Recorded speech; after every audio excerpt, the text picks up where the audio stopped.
एक मन में प्रश्न है, बहुत जगह सुना भी है कि श्री कृष्ण तो चले गए हैं, द्वापर युग में चले गए थे। उनका हृदय अभी भी जीवित है और वो जगन्नाथ जी में रखा हुआ है। इसके क्या ये सच्चाई है? अ, थोड़ा सी कड़वी लगे अगर मेरी बात, हुँ, तो ये बिल्कुल गलत बात है। हुँ, आप श्री कृष्ण को पंचभूत रूप नहीं मान सकते कि उनका हृदय उनसे अलग हो जाएगा, वे चले गए। किसी की मैंने ये बात सुनी थी कि भगवान श्री कृष्ण जो हैं उनको चिता पर रख दिया गया उनके जाने के बाद, आदि आदि। गीता में भगवान कहते हैं, मुझे श्लोक याद नहीं है पर कभी मिलेगा तो मैं आपको मैसेज करूंगा। भगवान कहते हैं, अर्जुन जो मुझको पंचभूत वाला मानते हैं, पृथ्वी जल तेज वायु आकाश से शरीर बना है, और एक सामान्य व्यक्ति की तरह मेरा चलना फिरना जन्म जन्म मरण आदि होता है, ऐसी जो लोग विचारधारा रखते हैं वो तो अपवित्र हैं ही। उनको देखने वाले को भी कपड़े सहित गंगा जी में कूद जाना चाहिए, वो भी इतना पवित्र हो जाता है। तो ठाकुर जी कोई पंचभूत के नहीं है। ये बात बिल्कुल गलत है कि हम ऐसा कहते हैं कि उनका हृदय यहीं रह गया। एक जगह तो कथा में बता रहे थे कि उनका शरीर जला दिया, हृदय समुद्र में बहता बहता जगन्नाथपुरी पहुंच गया, वहां लोगों ने ले जा करके जगन्नाथ जी के हृदय में। ये बिल्कुल गलत बात है। मैं आप सबसे प्रार्थना करूंगा, ऐसी बात नहीं। जगन्नाथ जी के हृदय में जीवित शालिग्राम हैं, ये बात बिल्कुल सत्य है। नील माधव नाम के ठाकुर जी थे पहले। एक राजा उनके दर्शन करने के लिए गए, वही उनकी सेवा करते थे। परंतु एक बार किसी अन्य को पता चला कि राजा पीछे पीछे जाते हैं, वहां दर्शन करते हैं, वहां कोई ठाकुर जी हैं। अब ठाकुर जी ने अधिकार केवल राजा को दे रखा था अपने दर्शन का, परंतु कोई और पीछा करता करता वहां जब गया तो भगवान अंतर ध्यान हो गए। और अंतर ध्यान जब हुए तब सबने प्रार्थना की, भगवान आप पुनश्च प्रकट हो जाओ। तब भगवान एक ज्योति के रूप में वहां विराजमान हो गए। पूर्ण कथा मुझे और अच्छे से स्मृति में नहीं, पर यही है, तब जीवित शालिग्राम थे। उनके लिए भगवान ने आज्ञा की कि अब तुम लकड़ी के सुंदर विग्रह बनाओ, उनके हृदय में मुझे स्थापित करो और इस प्रकार मेरी सेवा करो। फिर उन्होंने एक काल बताया, ये काल जब 2 महीने एक साथ आया करेंगे, कभी 16 वर्ष में, कभी 18 वर्ष में, कभी 32 वर्ष में, तब मेरा नवकलेवर होगा, नया रूप मेरा बना करके उसमें ही जीवित शालिग्राम पधरा दिया करना।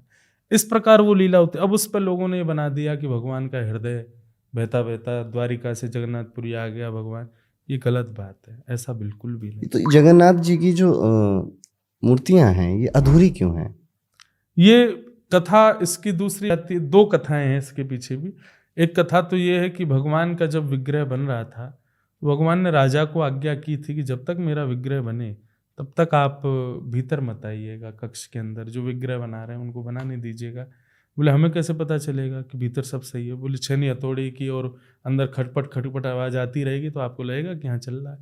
भीतर बैठे हुए जो ठाकुर जी का स्वरूप बना रहे थे, वो बनाते बनाते बनाते इतने भावावेश में चले गए कि वो कुछ भी आवाज करना उन्होंने बंद कर दिया। तो रानी राजा थोड़े भयभीत हो गए, उन्होंने तुरंत द्वार खोल दिए, तो अधूरे ठाकुर जी रह गए। बोले अब ऐसी मेरी सेवा करो।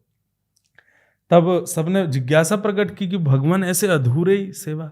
तब भगवान ने एक कथा का भी भाव बता दिया, बोले कि ये अधूरा नहीं है, इसके पीछे भी एक कथा है। वो अधूरे नहीं है, वो प्रेम विगलित है, पिघले हुए स्वरूप है ठाकुर जी के। प्रेम की 10 अवस्थाएं होती हैं, उसमें 10वीं अवस्था क्या होती है? अपने प्रेमी के स्मरण में हमारा शरीर पिघलने लग जाता है। हम जीवात्माओं में ये प्रेम की अवस्था आ ही नहीं सकती, पहली ही नहीं है, 10वीं कहाँ से आएगी? तो हम तो दूसरी चीज में है ना। तो 10 अवस्था होने पर शरीर पिघलने लग जाता है। भगवान द्वारिका में जब विराजते थे तो भगवान की जो पटरानियां थीं 16,108, उन सबको बड़ी अंदर अभिलाषा रहती थी कि ब्रज की कैसी लीला थी, हमें कोई बताए। तो यशोदा मैया तो ब्रज में ही थी, लेकिन रोहिणी मैया जो बलराम जी की मैया थी वो साथ थी द्वारिका में। तो अधिकतर सब रोहिणी मैया के पास ही जाती थी कि मैया आपने तो ब्रज की सारी लीलाएं देखी हैं, ठाकुर जी कैसे माखन चुराते थे, क्या कर, हमें सुनाओ ना। तो बार बार बहाना ढूंढ के चली जाती। बोले क्यों? बोले ब्रज की बात करोगे तो सब रोने लग जाओगे, और कृष्ण और बलराम ने अगर सुन ली तो बेचारे 3-4 दिन तक भोजन ही नहीं करेंगे, ब्रज की इतनी याद आती है। तब एक दिन सबने हट कर लिया, बोले कब सुनेंगे अब हमें, आप तो ऐसे बहाने ढूंढती रहती हो। तो सुभद्रा जी बोली, भगवान की बहन, कि आप लोग एक काम करो, आप लोग चर्चा करो, मैं द्वार पे बैठ जाती हूँ, मैं देखती रहूंगी, कृष्ण बलराम अगर आ रहे होंगे तो मैं अंदर इशारा कर दूंगी कि चर्चा बंद करो, कन्हैया आ गए। वो ठीक है। अंदर बैठे रोहिणी जी बीच में बैठी थी, चारों तरफ भगवान की पत्नियां बैठ करके भगवान की बाल लीला सुन रही थी। कैसे ठाकुर जी माखन चुराते, कैसे यशोदा मैया के संग लीला करते, कैसे भगवान ने कालिया नाग का मर्दन किया, आदि आदि सब लीला। लीला सुनाते सुनाते जैसे ही ब्रज से जाने की कथा आई, रोहिणी मैया के नेत्र बंद हो गए, नेत्रों से आंसू, और समस्त कृष्ण पटरानियां भी भाव विभोर। तभी वो स्वर बाहर बैठी सुभद्रा को सुनाई दिया और सुभद्रा भी उसमें ही निमग्न हो गई। भूल गई कि मुझे रखवाली करनी है द्वार की, कि कृष्ण बलराम अंदर ना चले जाए। तभी सामने से कृष्ण बलराम आ गए। उन्होंने देखा कि अंदर कक्ष में से छोटी छोटी जल की धाराएं आ रही हैं। वो अश्रु थे 16,108 राजकुमारी और रोहिणी मैया के। और बाहर बैठी सुभद्रा जो है उसका शरीर कांप रहा है और मुख से कृष्ण कृष्ण कृष्ण शब्द निकल रहा है। सबको ब्रज की याद आने लगी, ब्रज के बाल कृष्ण की याद आने लगी। तभी कान लगा करके कृष्ण बलराम दोनों जब बैठे तो यशोदा मैया और कृष्ण का वो मधुर संवाद जैसे ही सुना, वे भी वहीं बैठ गए, नेत्रों से आंसू गिरने लगे। ठाकुर जी भाव विह्वल हो गए और इतने भाव में चले गए कि नेत्र तो बंद हुए, ठाकुर जी के हाथ पिघलने लगे, मुख पिघलने लगा, अंग प्रत्यंग पिघलने लगा। भगवान की भुजाएं खड़ी हो गईं और भुजाएं खड़ी होकर के मानो बार बार चित्त को कभी सहला में फिर भुजा खड़ी करें, मानो ठाकुर जी कह रहे हो किसी ब्रजवासी को लाओ मेरे हृदय से लगा दो, मुझसे सहन नहीं हो रहा ये वेदना।